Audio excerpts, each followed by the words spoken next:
Hello friends, I am Aprati. Welcome back to our channel plants space. आज की video थोड़ी special है, इसलिए पूरी ज़रूर देखिएगा। कुछ दिन पहले हमने आपसे ब्लू एरेंथमम की प्रूनिंग शेयर की थी और उसको नए पॉट में शिफ्ट किया था। वीडियो डिस्क्रिप्शन बॉक्स में मिल जाएगी, ज़रूर चेक कीजिए। तो जैसे ही कंपोस्ट बिन में डालने के लिए पत्तियां उठाई तो उस पर हमें ब्लैक कलर के छोटे छोटे लार्वा दिखाई दिए। वैसे तो अंधेरा होने लगा था, लेकिन फिर भी ब्लैक कलर था, तो थोड़ी सी रोशनी में ये समझ में आ गया कि ये कुछ छोटे छोटे लार्वा हैं। लेकिन ये लार्वा ना तो लाइम बटरफ्लाई के थे, ना ही कॉमन मॉर्मन के थे, और ना ही ये प्लेन टाइगर यानी कि जो अफ्रीकन मोनार्क होती है उसके थे। उन तीनों को ही हम सेव कर चुके हैं और बहुत सी बटरफ्लाइज हम रिलीज़ कर चुके हैं, लेकिन ये थोड़े अलग थे, तो हमने सोचा इनको सेव करते हैं। तो इसको हमने जो पत्तियां हमने कट की थी उनको उठा करके पानी में रख लिया, क्योंकि इसके बाद हमारे पास एरेंथमम की कोई भी पत्तियां नहीं थी। और तितलियां जिस पौधे की पत्तियों पर अंडे देती हैं उसी का लार्वा वही पत्तियां खाता है, यानी कि ये इसका होस्ट प्लांट था एरेंथमम। आपकी जानकारी के लिए हमने डेट्स भी मेंशन कर दी हैं। अब ये कुछ कटिंग्स थी जो हमने मदर प्लांट के पॉट में जो कटिंग्स थी उनको अलग करके एक ही पॉट में लगा दिया था, तब टाइम नहीं था। अब इनको चेक करने के बाद इस पर भी हमें 2 कैटरपिलर मिले, यानी कि अब हमारे पास टोटल 5 कैटरपिलर्स हो चुके थे। और ये लगातार जल्दी जल्दी पत्तियां खाते जा रहे थे और हमारी टेंशन बढ़ती जा रही थी, क्योंकि हमारे पास पत्तियां नहीं थीं। तो अब इन दोनों को भी हमने उन तीनों के साथ रख दिया, यानी हमारे पास टोटल 5 कैटरपिलर्स हो चुके थे। और चिंता बढ़ती जा रही थी, क्योंकि पत्तियां हमने पानी में रखी हुई थी, वो कितने दिन चलेंगी, मुरझा जाती हैं। लेकिन एरेंथमम में एक बहुत अच्छी बात हुई कि इसकी पत्तियां बहुत जल्दी नहीं मुरझाई, यानी कि पानी में रखने के बाद भी ये काफ़ी दिन तक चलती रहीं और हमारा काम बनता गया। तो अब आगे चिंता ये थी, पत्तियां खत्म हो जाएं तो क्या करें। हमारे एक वेल विशर हैं, उनसे भी हमने थोड़ी सी जानकारी ली, तो उन्होंने यही कहा कि जब तक हैं पानी में रख कर खिलाइए पत्तियां इनको और बचा कर रखिए, बाकी नहीं होंगी तो फिर रिलीज़ ही करना पड़ेगा इनको बाहर। बाकी इसके बारे में सर्च किया, काफ़ी ढूंढा, तो पता चला कि कुछ और पत्तियां हैं जो इसकी तितली उन पर भी अंडे देती है। लेकिन वो प्लांट्स की पत्तियां भी हमने ट्राई की, इनके साथ रखी, लेकिन इन्होंने वो पत्तियां नहीं खाई। इनको यही एरेंथमम की पत्तियां ही खानी थी, यानी कि जिस तितली ने इस पेड़ पर अंडे दिए थे तो वो कुछ सोच समझ कर ही दिए होंगे कि इतनी सारी पत्तियां हैं, ये खा लेंगे। अगर हमें पहले पता होता तो हम प्रूनिंग बिल्कुल नहीं करते। तो फिर बाद में ये ढूंढा कि एरेंथमम किस बटरफ्लाई का होस्ट प्लांट है, तब पता चला कि ये लेमन पेंजी है। और लेमन पेंजी जो जो पत्तियां खाती थी वो सब हमने इसको खिलाकर देख ली, इसने कुछ नहीं खाई, केवल एरेंथमम की पत्तियां ही खाई। तो अब जैसे जैसे ये बड़े होते जा रहे थे वैसे वैसे टेंशन बढ़ती जा रही थी। अब ये जो आप देख रहे हैं, ये रात के 1:30 बज रहे थे, और रात के 1:30 बजे 1:30 पर हम जो कटिंग्स वाले जो प्लांट्स थे, जो छोटी छोटी कटिंग से तैयार किए थे, उनको हमने इनकी पत्तियां कट करने का सोचा, क्योंकि फिर कोई ऑप्शन नहीं था। पत्तियां सारी ख़त्म हो चुकी थी जो पानी में रखी हुई थी, बहुत जल्दी जल्दी ये खा रहे थे। तो फिर फाइनली हमने वो पत्तियां तोड़ ली और इनको ये बता दिया कि ये ही पत्तियां हैं और इसके बाद 1-2 पत्तियां और हैं, फिर अपना भाई देखना होगा तुमको। तो फिर फाइनली 2 और कैटरपिलर्स भी बनने को तैयार हो गए। लेकिन जैसे ही हमने इसको खोल के देखा, इसमें एक कैटरपिलर तो हमारा प्यूपा में बन चुका था, दूसरा कैटरपिलर पूरा राउंड हो चुका था, यानी वो प्यूपा की स्टेज में जा रहा था। इसको जो हम सोच रहे थे ये बन नहीं रहा था, ये ऐसे लटक कर पत्तियां खा रहा था। तो अब आप सोच रहे होंगे कि अगर पत्तियां ख़त्म हो जाती तो फिर हम क्या करते। तो अगर पत्तियां ख़त्म हो जाती और हमने जो बाकी की पत्तियां सर्च की थी वो भी इनको खिलाकर देख ली, इन्होंने नहीं खाई, तो हम इनको वापस से नेचर में रिलीज़ कर देते।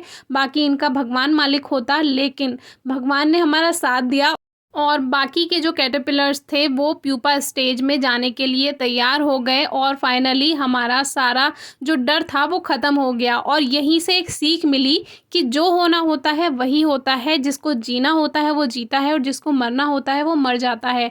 तो ये बाकी की पत्तियां इसमें ही रह गईं और इनको हमने हटाया नहीं, क्योंकि अभी स्टेज चल रही थी। कभी भी कैटरपिलर प्यूपा स्टेज में बन रहा हो तो उसको डिस्टर्ब नहीं करना, नहीं तो वो प्रोसेस रुक सकती है डिस्टरबेंस की वजह से और वो मर सकता है। तो अभी हमने एक स्टिक इसमें लगा दी थी, जिसकी वजह से जो सबसे पहले प्यूपा बना था कहीं वो तितली में ना बदल जाए, ये डर की वजह से। लेकिन उसके 3 दिन बाद ही इसमें से जो सबसे पहला प्यूपा बना था वो तितली बनी और हमने उसको रिलीज़ किया।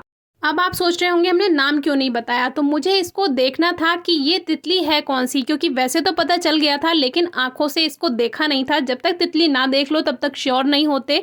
तो इसको जब हमने पहचान लिया, देख लिया, तभी आपको बता रहे हैं।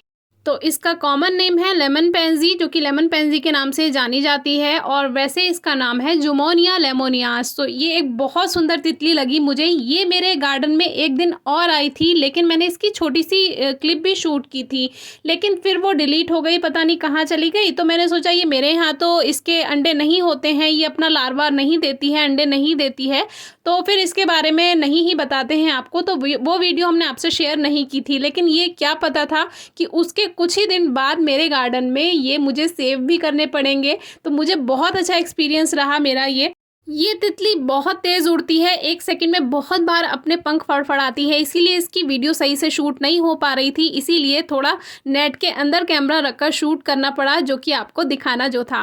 अब इसको बाहर निकालने का तरीका बहुत सॉफ्ट हैंड से आपको निकालना होगा इस तरह से, और इसको रिलीज़ करना होगा। कभी भी तितली के साथ ऐसे नहीं है कि आप ज़बरदस्ती उसको पकड़ने की कोशिश करें, उसके पंख टूट सकते हैं, बहुत नाजुक होती है।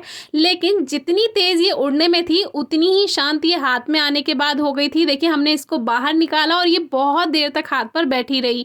वीडियो ज़्यादा बड़ी हो जाती इसलिए छोटी छोटी क्लिप्स में ही आपसे शेयर कर रहे हैं। बहुत देर तक बैठी और हमने इसको जाने के लिए बोला तब भी नहीं जा रही थी, बहुत मुश्किल से ये गई, और जैसे ही गई वैसे ही फटाक से एकदम उड़ गई।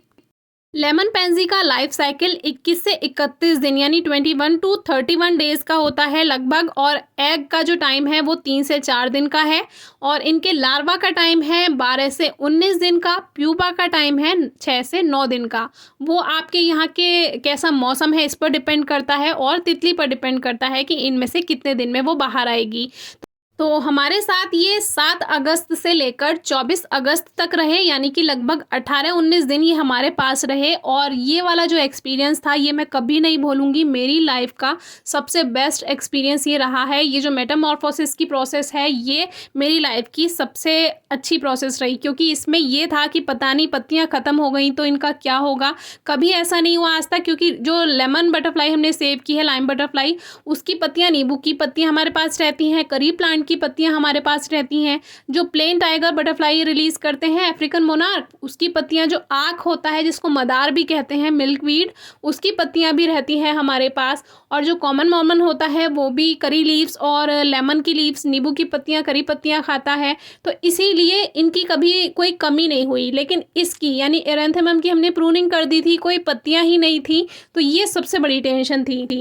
बाकी जिस दिन ये पांचों प्यूपा में बदल गए थे, ट्रांसफॉर्मेशन हो गया था, उस दिन सबसे ज़्यादा सुकून मिला था और सारी टेंशन ख़त्म हो गई थी। और आधी टेंशन तो इसकी खूबसूरती को देखकर, इतनी ब्यूटीफुल बटरफ्लाई है। आप भी ज़रूर कमेंट बॉक्स में बताइएगा कैसी लगी। और इस तरह से हमारी पाँचों बटरफ्लाई रिलीज़ हो गई, और अभी तक टोटल हमारी 150 के आसपास बटरफ्लाई हम रिलीज़ कर चुके हैं।